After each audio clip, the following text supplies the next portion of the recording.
Today's game, Henrik Danielsen with the white pieces 25-12 versus Thomas Luther with the black pieces 25-07. This game took place in 1999 and started off with your favorite opening, the Birds F4 or reverse Dutch defense. Knight F3 and Bishop G4. This is a um, antidote that many black players like to adopt. It's akin to many of the anti-Dutch systems when the Dutch is played in its proper form with the black pieces, and usually is a design uh, to play against Leningrad players. So, for instance, ideas after G3 is to capture. Bishop takes F3, E takes F3, and then black can just go on out about his business with relatively easy equality. Let's say if white still tries to fianchetto here, he can play moves like Queen D7 with the idea of castling on the queen side, and he could play H5 immediately, right, trying to exploit this king side situation a bit more. And black is okay here with chances of gaining an initiative. So many Dutch players will play E3. Another thing about the birds, again, is many players that do play the Dutch as black will sometimes try this with colors reversed. After all, you're a tempo ahead playing with the white pieces. So you see every now and then you might see Hikaru Nakamura playing blitz game or rapid. Um, who else used to play Polish GM Artur Ukibek with the white pieces also, who's a probably one of the top Dutch defense players in the world. Um, some old Maliniuk games also. Vladimir Maliniuk, also a famous practitioner of the Dutch defense, played this also. So here you have this exchange, and already the imbalance on the board is that the uh, black has given up his bishop here in order to have more influence over this e5 square. All right, and also white's queen is developed uh, somewhat prematurely, as none of his minor pieces have been developed in the game. So we already have an interesting scene on the board here where white has this advantage of space on the queen side. Um, and also, if you notice too, all the central pawns are pretty much dedicated to the dark squares. And usually that will leave a weakness on the opposite square. So keep an eye on the light squares going forward. We're going to make a few more moves to clarify things a little bit. So after knight G F6, normal development from black. And notice black does have a lead in development. G4 from Danielson. Now this is a risky strategy here. And the reason why is because white is making all these pawn moves in the opening, while black has a lead in development. All right. So if we look at this position just quickly without going into deep analysis, a simple strategy presents itself for black. Black wants to try to exploit his lead in development, which would mean that he would want to open up the position. As long as the position stays closed and fixed like this, white can take his time because his king is protected behind the pawns.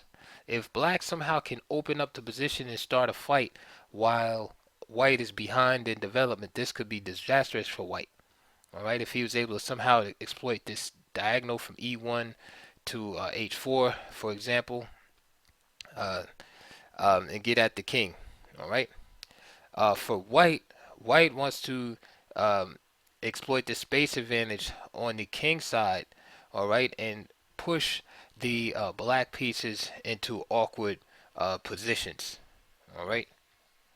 So this is the imbalance we have here right now. E6. E6 is a solid move, uh, continuing to further the development of the pieces.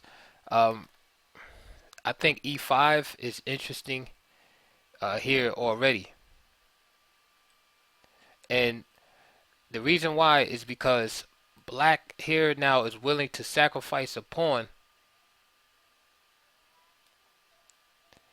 right, to exploit the fact that the queen is the only developed piece by white. So for instance, D3, knight D6, queen takes D5, E takes, E takes, and now C6, hitting the queen again. And let's say, for instance, queen F3, queen E7. And to me, this looks like a good position for black. It would must definitely have compensation for that pawn. Knight F5 with the idea of jumping to D4. And what does white do here? I mean, he could play king D1, which is very awkward. He can offer traded queens here.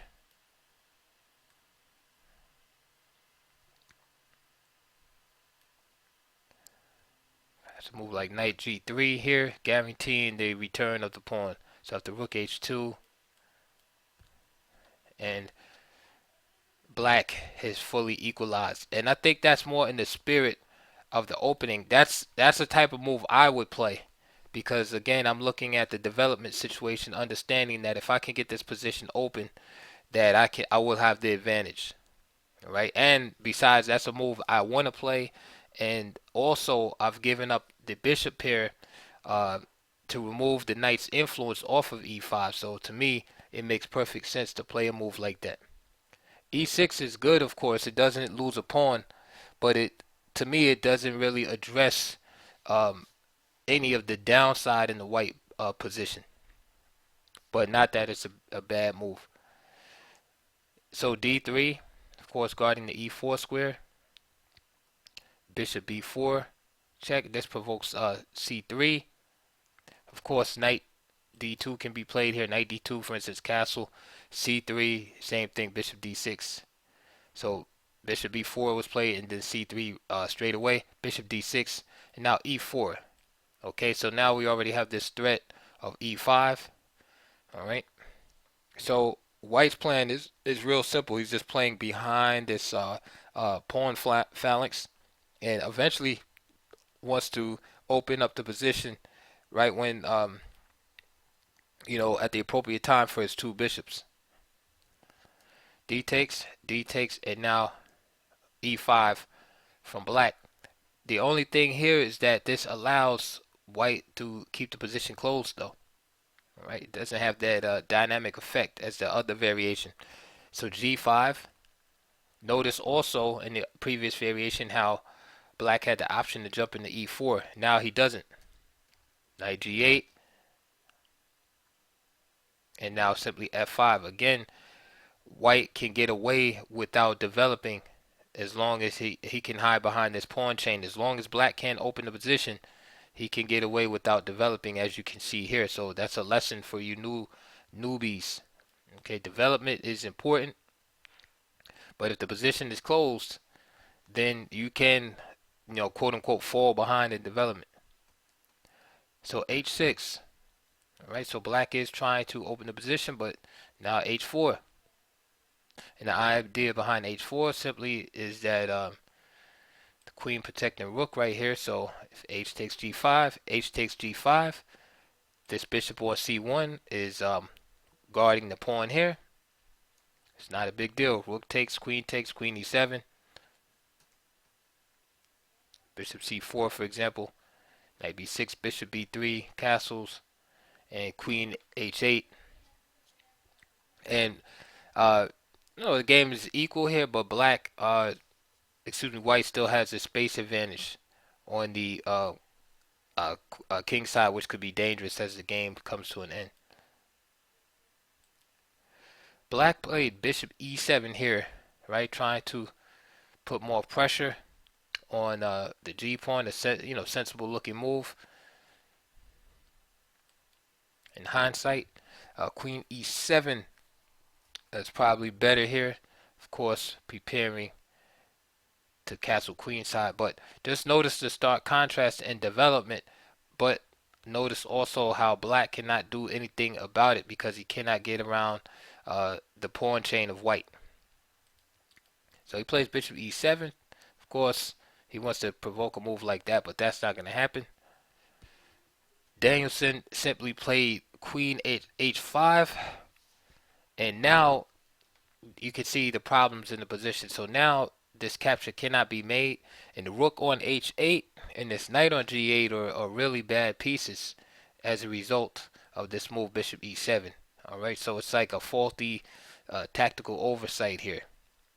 Okay.